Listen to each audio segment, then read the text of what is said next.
I'll turn it over to Eric. Thank you, David. Yes, actually, thanks, David, for hosting this event. Thank you all for the opportunity to be here. I'm very happy to. I've gotten to work with Milford at some various events over the years, so thanks, Milford and Chris, for hosting and organizing all this. And thanks also to Edward and Chris for your great lead-in. The way the subjects here, I think, go together really well. So I'll get started here. As David mentioned, my name is Eric. I'm Eric Bombere with Rockwell Automation. I've been with our company for a little over 20 years, and I've had a variety of job tasks from field service engineering, where I've worked, as David mentioned, in some R.R. Donnelley press facilities, working on equipment. Actually, our company is also a customer of R.R. Donnelley. I know when we order literature, this may be one of the sites that makes it. I'm not sure which presses, but our company has been focused on industrial manufacturing, electrical controls for over 100 years. The Allen Bradley company, that we're mostly known for our products, has been around over 100 years. And for probably somewhere around the last 20 to almost 30 years now, we've had an increasing focus on machinery safety when it comes to controls and automation. And so that's what our discussion is this afternoon. I would like to make sure there's time for questions at the end, but I do have some extra material also for those that might be particularly interested in some of the updates around specifically the robot safety standards. I'm curious who here in your plants have some type of robot, whether that's articulated arm, maybe even gantries. Okay, so several. There are some new standards that have been published and put out there in the last year or two, so we may be able to at least touch on those for those that are interested. Okay, we'd like to just kind of set the context of why are we interested in machine safety. Challenges related to safeguarding, as Edward and Chris both already highlighted.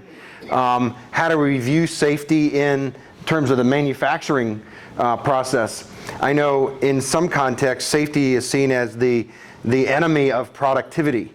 Like it's either running, and it means it's making money for the company, or it's stopped because of safety, and it's not making any money for the company. So we are working to try to bring those two views together and make it more of a collective culture view. And then I guess thinking about in your own plants today, where are we in terms of adoption of safety and automated safety systems? Anything from many years ago, we might have seen something like a standard simple photo eye used to detect if somebody was getting too close to a machine. Now we've been we're more sophisticated. We have better standards and ways to do that in a safer design way.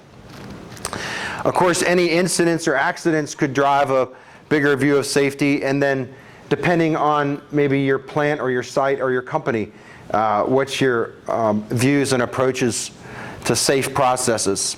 And then this part about safety culture, it's something that our company talks about a lot, and it's made me realize, without running or trying to not run the risk of offending anybody that might be on the lower side of experience in years, some of us that have been maybe 10, 20, 30, you don't have to raise your hands, 30 years of experience, we kind of entered this industrial workforce in a little different context. True confessions, I think some of the cars I rode in as a child, I don't know if they had seat belts in them or not. It wasn't something that was really as common. Today, my kids wouldn't begin to think about getting in a car without putting their seatbelt on. So we think that as the culture changes, it's affecting our industry and manufacturing sites, machinery design. So that's part of the scenario. Our company, as I mentioned, as the Allen Bradley brand products have been being produced for over 100 years. Most companies today have a sustainability message, and so that is a big part of what's driving a closer look at safety in plants and around machinery. And a little snapshot from our company's sustainability is to improve the standard of living, making the world more productive and sustainable. And we believe that personnel machine safety is a big part of being sustainable, of course. Okay, so again, as I mentioned, we're trying to help companies view safety as a positive, as a business driver.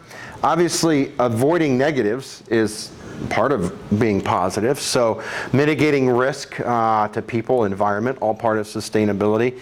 Cost avoidance in terms of fines and litigation and avoiding all the costs.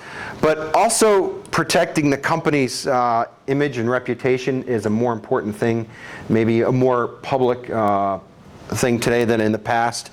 And what we're trying to do is, again, find ways to link safety with sustainability and productivity. So specifically, for example, many years ago, again, one of the first plants I went into, maybe a paper mill, and you walk in and you realize this is really dangerous machinery, and you're told, be safe, be careful around the machinery, don't get hurt. That was kind of the message, maybe as long ago as the 60s and the 70s and into the 80s. We then kind of looked at how do we make machines safe instead of putting all the responsibility on the worker. And I think initially, early in the 60s and 70s and into the 80s, it was maybe let's kind of fence this machine in, and not maybe worried about, well, can we really live with it that way? Can we really let the machine run at full speed and get people access they need? And so the developed then into the 90s and the last decade has been, how can we actually let people do their job around machinery and still be safe while they're doing it? And just a quick poll outside of manufacturing in industry, how many people actually believe that automatic self-guided cars will be prevalent on the roads in the near future? I'm raising my hand just to try to get you to. I don't know if I believe it yet myself. It seems too far-fetched, but yet there's so many changes in technology that have enabled that. I myself don't yet have a car with a backup camera, but I was visiting some family members, and they, pretty big suburban type car, and I really found that was a nice use of technology backing out of a tight driveway.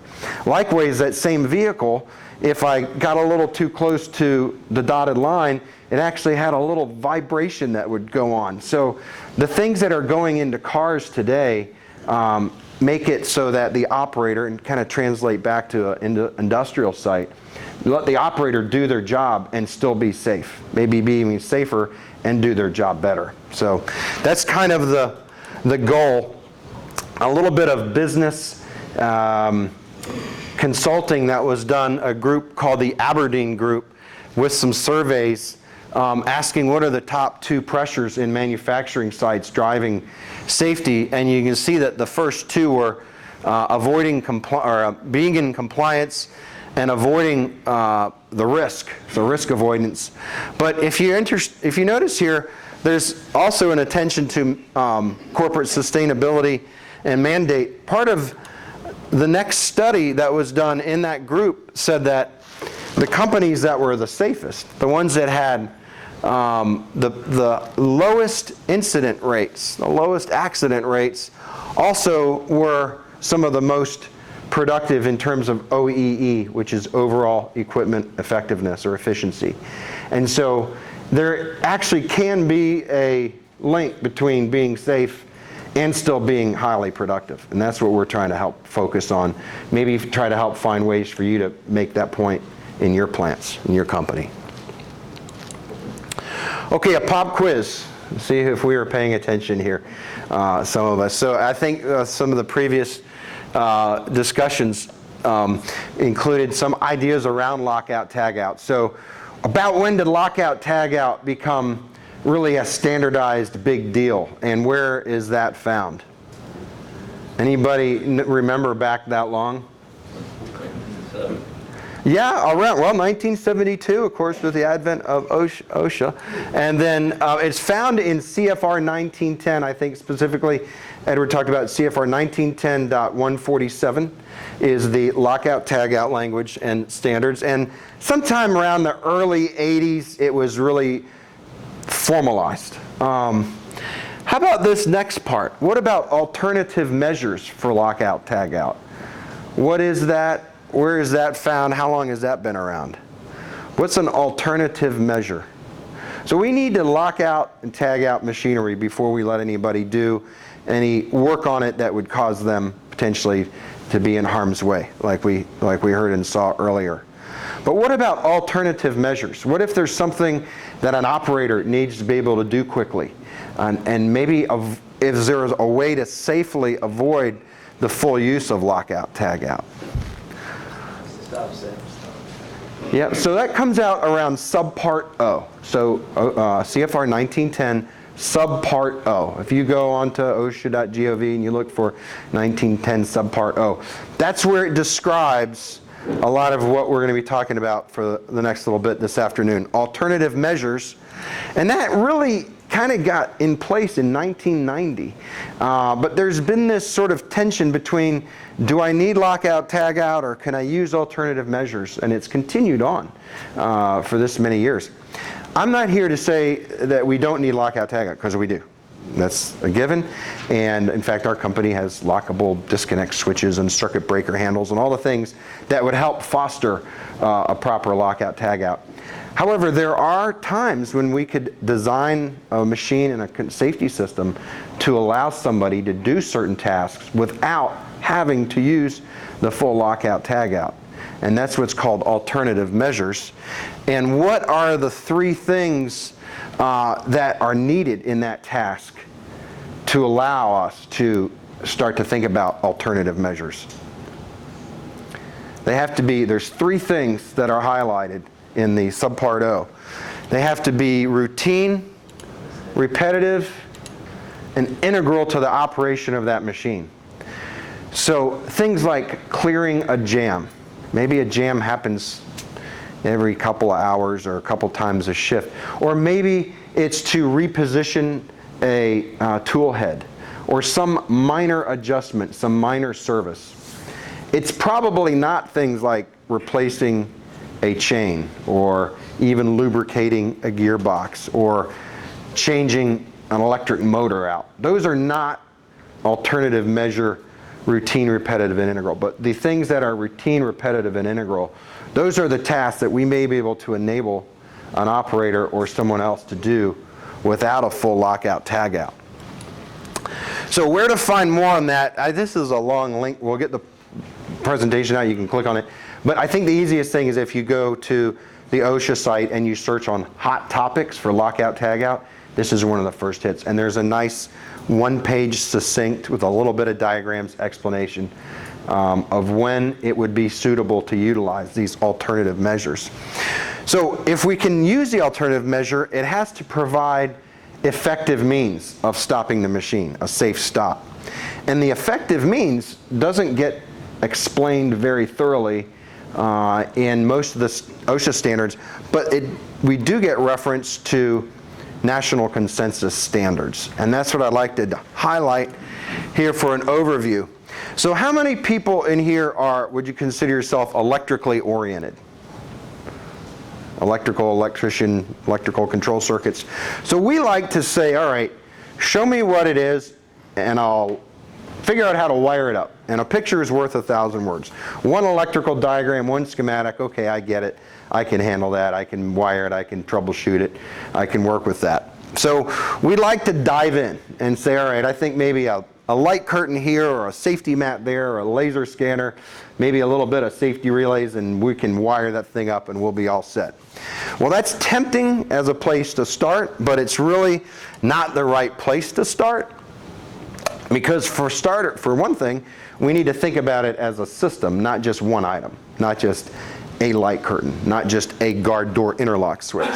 But it's a system involving inputs, control, and outputs. And that's the way the new safety standards are really structured for safety input devices, safety controllers, maybe programmable these days are allowed, and then output devices, things to isolate energy, maybe even isolate pneumatic or hydraulic energy as well as electrical to mechanical energy. What's possible now today is to do these things even on networks. Many of us, when we started in controls in this world, we're told never, ever, ever wire an e-stop button to a what? Never wire that to a software or PLC device. That's got to be hardwired. Technology has changed, the standards have changed, and now there might be ways to utilize that. Likewise for networking.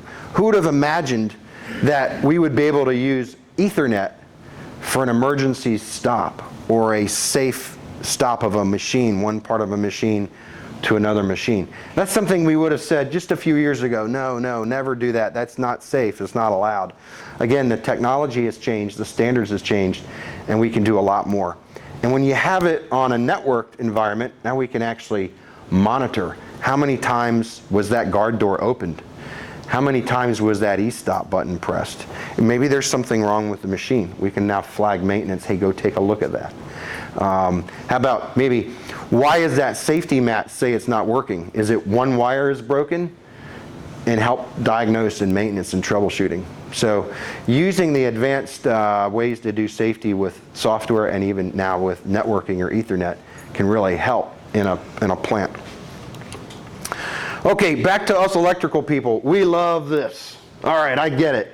I've got 2 sets of switches and 2 contacts, and I've got redundant wiring, and I've got these funny looking contacts. But electrical people know what this is, and it makes us feel good because we understand it and we can deal with it. But again, that's not really the right place to start. We need to start with, what are we trying to accomplish? Is there an intent for a safety culture in place? And then the second bullet there is really the key, is safety assessments. I think Edward earlier mentioned risk assessments and safety assessments, and we kind of put that in a wheel or a circle here with the safety life cycle, and the first thing to really start is the hazard or risk assessment. What type of a hazard is present? Is it a pinch point, as Chris mentioned? Is it a crushing hazard? Is it a cutting hazard? What type of hazard is it? Where is it? And then how bad or how likely is it to occur? Then we can go about designing what we use this term now, functional safety requirements. What does it take to make that safe? I'll tell you a very simple functional safety environment that many of you might have at home would be a garage door. Early garage door openers maybe didn't have any sensors, but today garage door openers have a sensor. So if a car or a bicycle or maybe a person is there, that door is not going to come down. So we don't just put the safety on the person driving the car or the child that left the bike or somebody that's sitting there, but we're designing safety automatically into that. That's an example of functional safety design in a home basis. Of course, translate that many times over in a plant. So the functional safety design and verification through installation and validation. So verification, now there are tools using calculations and software, and I'll show you a preview of that. Installation and validation, this really requires a little knowledge about the system to say, well, what could go wrong? This sensor could break, this light curtain could fail, this relay might be short-circuited, and then to go and test for that. And does the system check for all that adequately? And then, of course, all that is great. We could design and install and test the system, but what about maintaining it? How many people have brand new machines in your plant? How many people have machines that are, say, 20 years old? Or maybe even 30, 40 years old? So now the new standards around time is not just, was it safe when I designed it and put it in, but is it safe enough for a long enough time? Have we designed it? Can we check? Things have wear and tear. Mechanical pieces operate and wear out. Is it as safe enough in 10 years as it was when we put it in? And again, there are calculations I'll just introduce you to that are used for those things. So again, we suggest the smart place to start is a risk assessment. Does this look familiar to anybody? This is not brand new. This is a few years old, but it was primarily used in Europe. So this risk assessment is actually similar to some of the ANSI risk assessments. In the ANSI RIA robot standard, there's a pretty detailed risk assessment. By the way, it's changing. It's going to look more like this. In the press industry, there's some risk assessment documentation. This is actually pretty reasonable, pretty easy, simple to follow. We start on the left. This should say start, and we work our way to the right. And we do it with each task associated with machinery and the guarding that we might design. So we start out by imagining that machine with no guards. No fixed guards, no removable guards, no light curtains, no mats. Just the machine. And we think about what is an operator or service or quality or whatever the task is, what do they have to do to get their job done? And so we start here with S. S stands for severity. S1 is not severe or slight injury. S2 is a severe injury. And that leaves some room for interpretation at the plant or the team level, doesn't it? Many people would go ahead and prescribe something similar to an OSHA requirement of a reportable. Or in other words, is it treatable with first aid? Or does it require medical attention outside the facility? Now this has been a little too restrictive for some industries or applications, so they actually have introduced a third, which I can show you later if you're interested. And it would be then slight, serious, or maybe irreversible. So I think that getting stitches is serious. I don't want to deal with that. I've had stitches, I'd rather not go do it again, but yet it typically is reversible. Likewise for maybe a broken bone. Typically the bone will heal. But for me, I think of that as serious. So it does have some realm for interpretation, but the first step is it a serious or a slight injury? The second is frequency. F is for frequency, F1 being an infrequent and F2 being frequent. Meaning, how often does the person have to expose themselves to that part of the machinery to get that job task done? Is it something that they do routinely, maybe several times an hour? Maybe an operator putting their hands into a stamping press and they've got to do it every 3 minutes? Or is it something that I only do maybe once a month or once a quarter for lubrication or adjustment? So again, there's some room for interpretation. Frequent being probably at least once a shift. Infrequent being maybe less than once a day, maybe. And so that your risk assessment team can decide and define what is frequent and infrequent. And then finally, P is for probability of avoidance.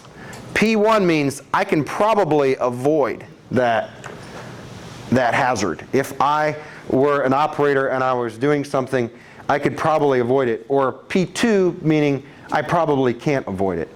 And that often is based on what with regard to the machine? One of the biggest factors is speed. How fast is it moving? A slow moving piece of machinery, we could say, all right, probably somebody can avoid that. If it's moving quickly, very fast, we would say, somebody probably can't avoid that. Is it reasonable they could avoid it? And there's other factors like direction, and is it in front of you where you can see, or is it behind you where you can't see unless you have a backup camera, which would be pretty cool, but no plant. So there are other aspects that you would factor into your risk assessment around probability of avoidance, but often it's largely related to speed. So you can see how you walk through that. So you have a task. Let's say the job task is putting a part inside a stamping press every 2 minutes.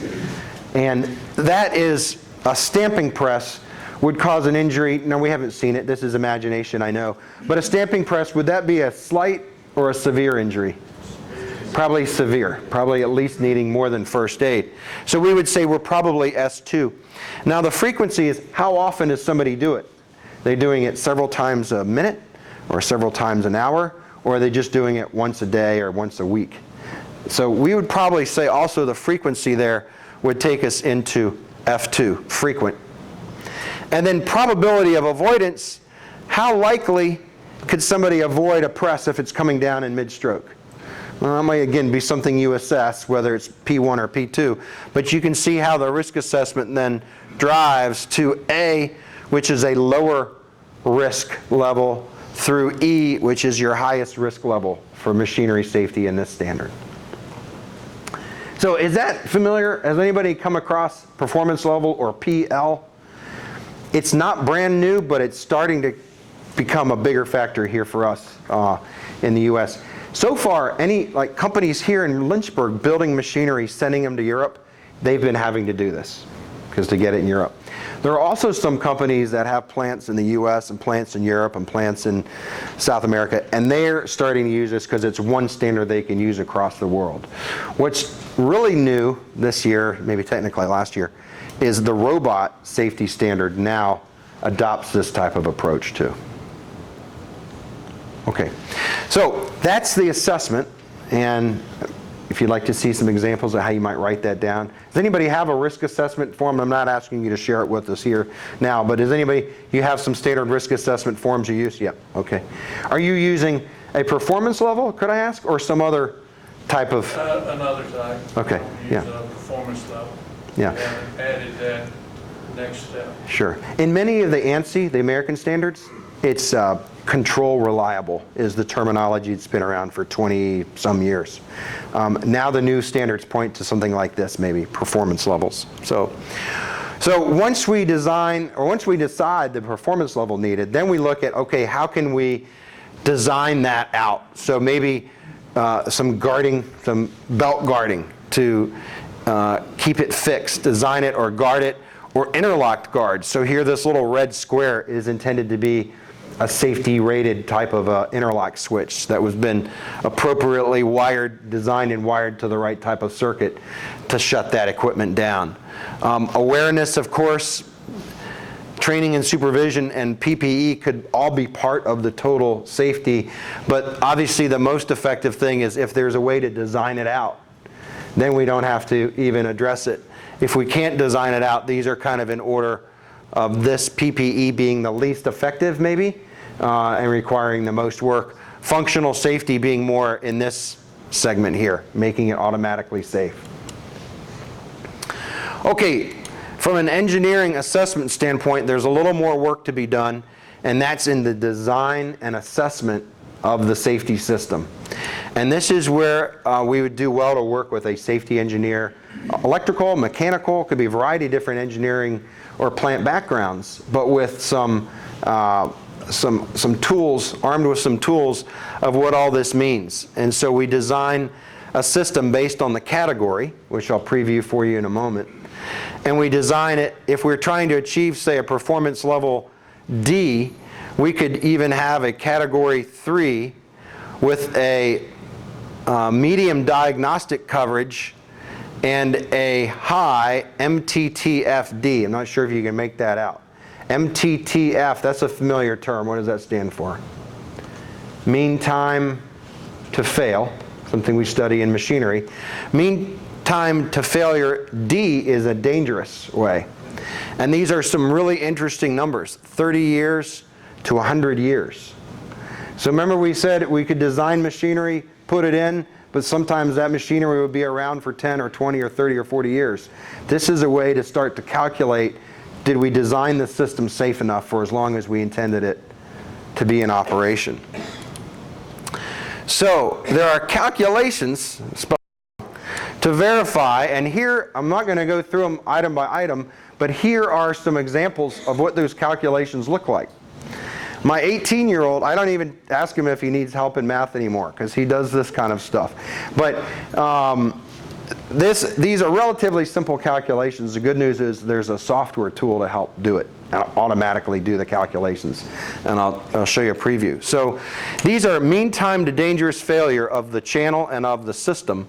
And you see these numbers that reflected back from our previous slide. Low, medium, high is from 0 to 100 years. For the MTTFD, and diagnostic coverage is from 60 to over 99% diagnostic coverage. So mean time to failure means dangerous. Remember, it's dangerous. I can't offer a 100-year warranty on any of our products, but we do have data that says that statistically it won't fail in a dangerous way for over 300 years. And that's statistical design consideration.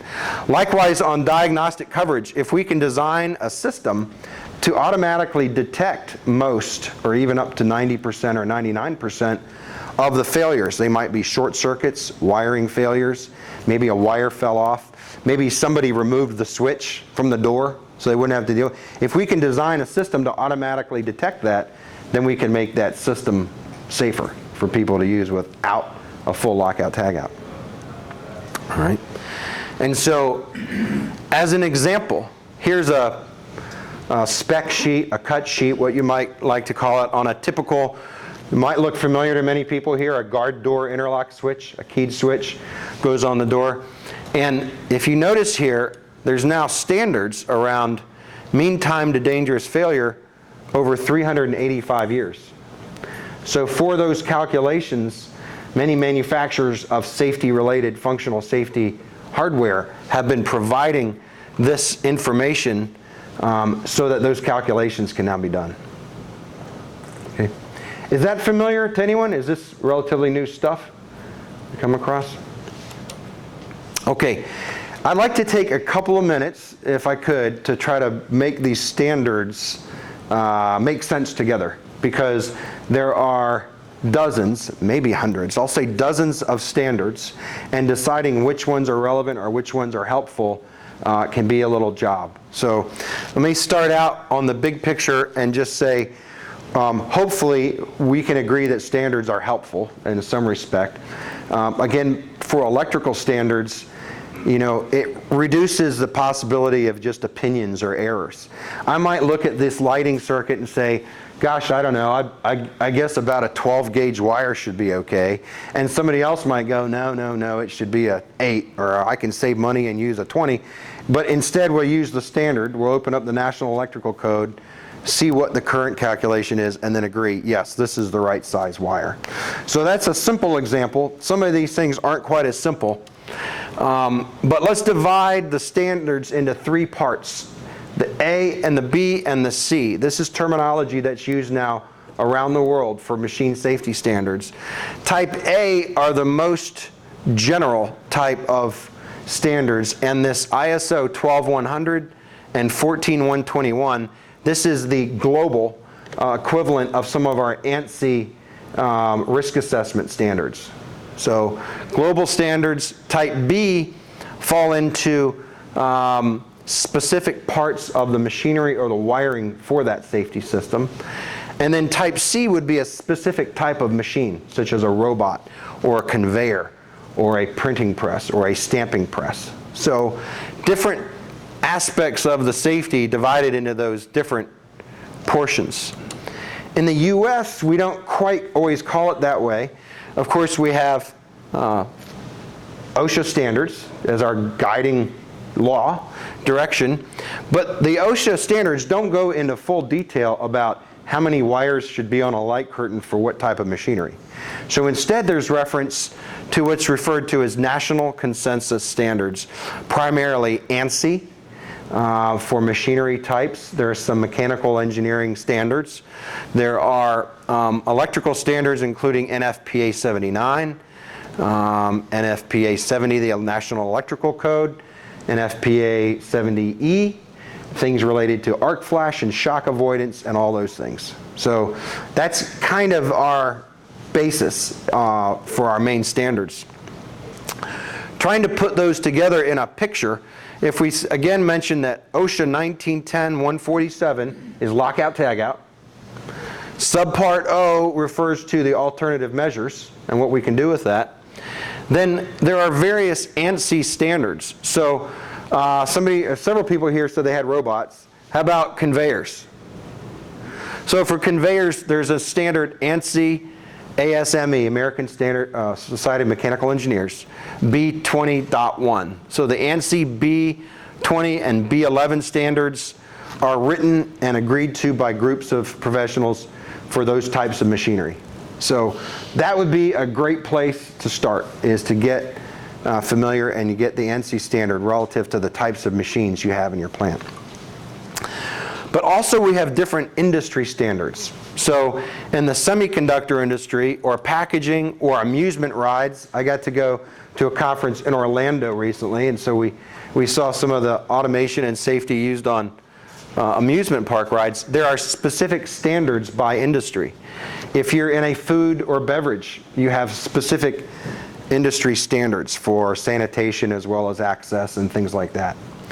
So there's kind of an interlacing of the types of machinery standards and the industry standards. And then from an electrical standpoint, where we come in, primarily now this ISO 13849, I showed you the risk assessment earlier, and the 62061 are the global standards that are really taking place over some of the earlier established just ANSI standards. From a product standpoint, it was mentioned earlier that there's not an OSHA approved product. That's right. So the standards for how to design an emergency stop push button or how to design a guard door interlocking switch, those are all written in IEC, in European standards. So when a manufacturer such as us designs and makes a light curtain, we need to adhere to those ANSI or IEC standards. And the testing agency is typically for us now TUV. I don't know if you've come across them. TUV started in Europe. It's definitely global now. So when you look on the side of a safety rated object, it won't say OSHA approved, but for us increasingly it'll probably say TUV. That's the agency in Europe. Okay. Okay, any questions about that? Do you have some of these standards handy to access? Probably electrical, probably NEC. We tend to have that. That's kind of our Bible for electrical people. Maybe some of the ANSI standards. If you have robots, I'd expect there's somebody either in your company or your provider of your robotic equipment that is very familiar with this, this RIA 1506 that's been established since about 2000, in that range.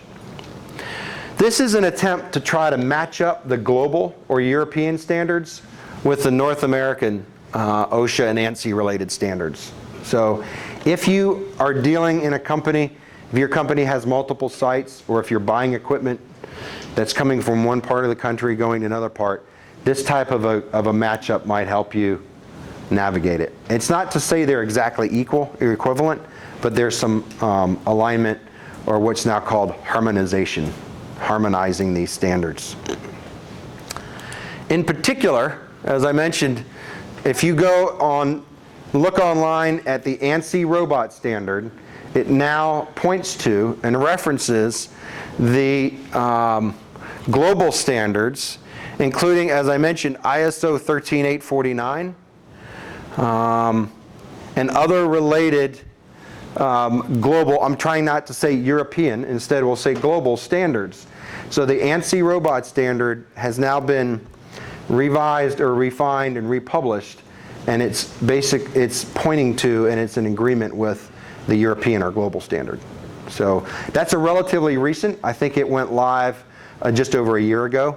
I think it was put on the website in 2013, and then by January of about 2015 it was considered to be active, and some companies are adopting it. It's not 100% right away overnight, but that's the new direction for robotic standards. We expect it will also impact other machine design, other automated machine design. So remember we said in designing a safety system, we're going to have inputs, the logic solving, and outputs. The whole point is to help design the system to be functionally safe. So it's an effective means of keeping the machine from running when the routine, repetitive, and integral work is being done.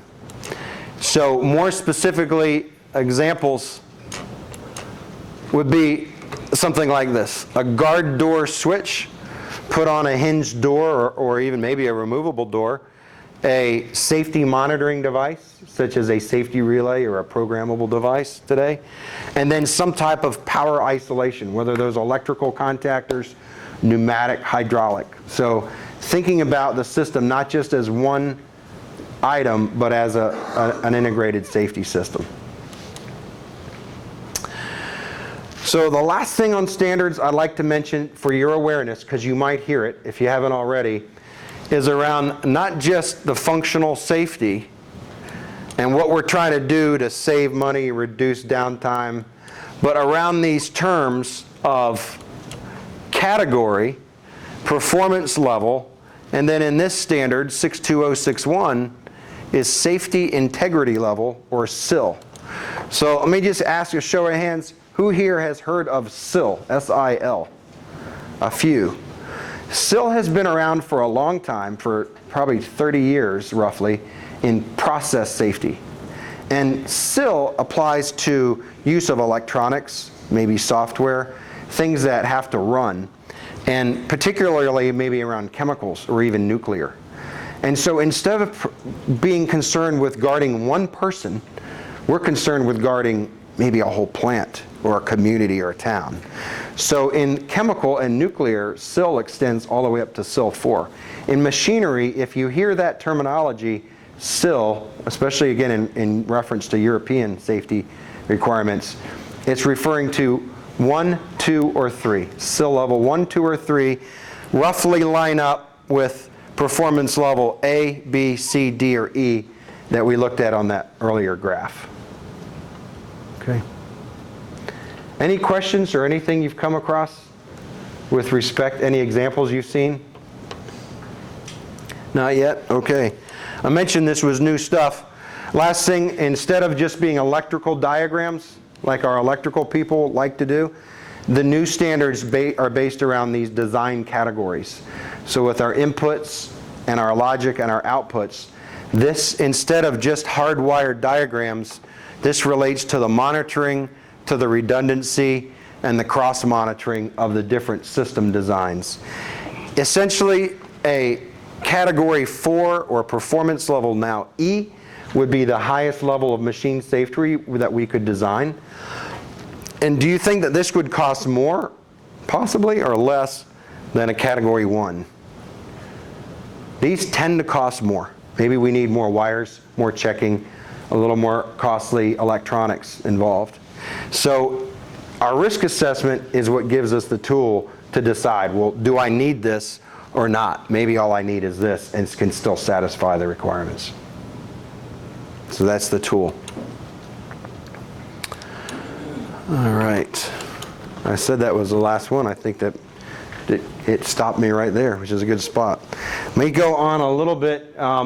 In a machine layout, like a risk assessment of a robot cell, we would want to start with what are the requirements? What does an operator have to do?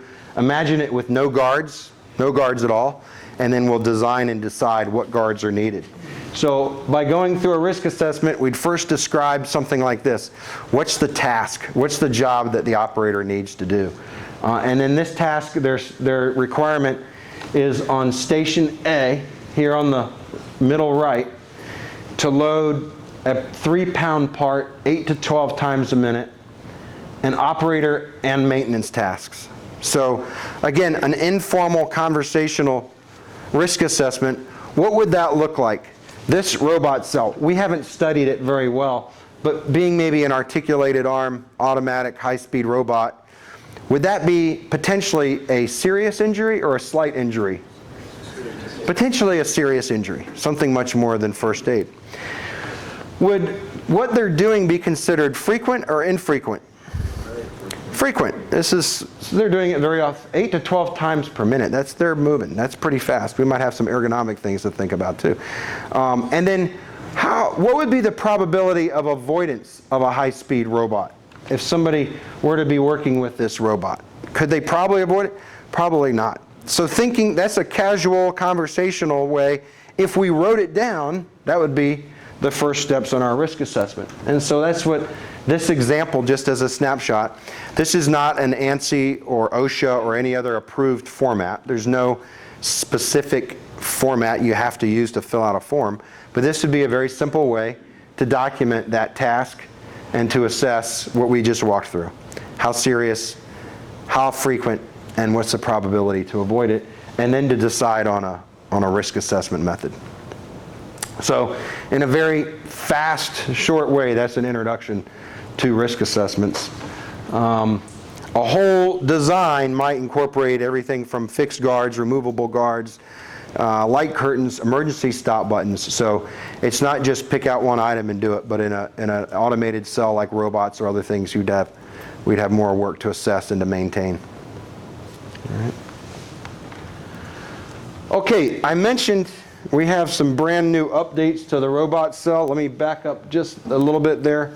The new robot standard, which is now, formally speaking, it is in effect. It's actually called the 2012, although it really didn't get put up there until about 2013-14, and then was considered active in 2015, and here we are getting well into 2016, so it's had some time. And if you come across it, it does open up some new avenues. It introduces some things that weren't really strictly allowed in the past, which is this definition of the robot's workspace. And now, based on better electronics in the robot, a system could be designed that would limit the robot's motion or movement and allow maybe less floor space to be used. So in the old standard, it really had to be based on what was the maximum reach of that robot. Now in the newer standards, it allows for the use of more sophisticated electronics in the controller and can redesign, maybe shrink the footprint. So that's one new benefit. There's also this thing about collaborative robots, and can we allow one robot to work side by side next to another one? Again, now with better electronics and software, the new standard allows for new things to be done. Not only robot to robot, but has anybody seen or come across any human and robot collaborative procedures? It's something that's now allowed when it's done safely, but the question is, how is it done safely? And the major robot suppliers are coming out with different designs. I think of it as a skin or some type of a surface that would then detect somebody and slow the robot down or stop it fast enough. Of course, limiting the speed is a big factor. So there are now new approaches in the standards and in technology that might foster. I think we'll start seeing more of that. Maybe sooner than automatic driven cars. I don't know. Maybe they're side by side. So again, some of these calculations, the robot limiting, let me highlight, there's a change to the guard height. So again, this is new in the robot standard. We used to say that the robot, and it was probably originally done in metric terms, but should be, the guard for the robot should be no more than a foot off the ground. It's been decided that there are some people, maybe not me, but some people could squeeze under a foot of a fixed guard, although a light curtain guard doesn't move, so it would more likely detect. So now with fixed guarding, it's actually lowered, as you can see. Instead of 12 inches, it's now down to 7 inches. But good news is, if you do the math, it's still a 4-foot guard, 55 inches. Instead of being 60 inches was the upper limit. Used to be 60 inches was the default, unless you did some other assessment. Now it's down to 55, so you can take that same 48-inch guard and lower it a few inches and now still meet the standard. So that's a change in there. As I mentioned, with things like light curtains, electronic protective items, laser scanners, light curtains, it's a little bit higher because, again, you can't squeeze under it. You're going to break that lower beam. So this 12-inch as the minimum lower height is still intact. 48 inches high is the upper limit. Okay. Wanted to highlight that again in case it comes up to some of you working with robots or other designs. That's my contact information. I think we're going to get the presentations out for anybody that wants them, and I do have business cards. So any questions before I turn things over for a wrap up? Milford. Are you still doing those risk assessment classes out in the general public? We are periodically doing those. Yeah, well, we'll do a little more in depth than what we just did there in a flash. Yeah, usually about an hour or 2 hour. So I'll try to get you a list of when dates. We're looking at doing one in Richmond in June. All right, again, thank you.